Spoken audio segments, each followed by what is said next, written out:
If you want to start using TradingView, you should click on the link in the description to create an account and get $15 off when upgrading. In this video, I'm going to show you how to connect NinjaTrader to TradingView. Now, go to your web browser.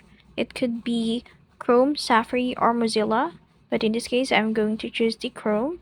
Now, search for NinjaTrader and then look for the logo of NinjaTrader, which is an orange, and click on that and it will redirect you to NinjaTrader website. So if you already have an account, you can just click the login button, but if you don't have yet an account, you'll just need to click the open account. So assumingly we have a account here in NinjaTrader, go to your TradingView account.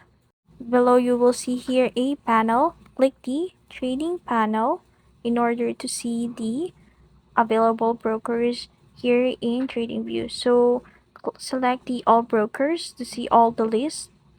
Now, once you see all the lists of brokers here in TradingView, find the NinjaTrader. So as you can see, we can't find the NinjaTrader, but there's another method to connect it to NinjaTrader. Go to your watch list and then click the plus button, which is the add symbol. Then search for NinjaTrader.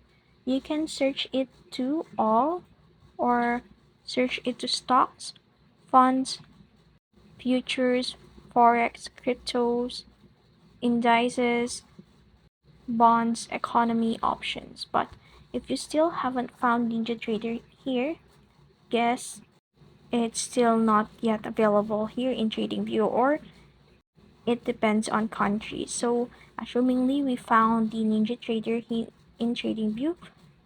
So to give you all an idea how to connect it, I'm going to use this as an example, this Trade Nation. So some brokers ask for username and password to connect, but some brokers also ask or just have a connect button to connect with. So, and that's it. That's how you connect NinjaTrader to TradingView. If you found this video helpful, don't forget to like, share, and subscribe to the YouTube channel.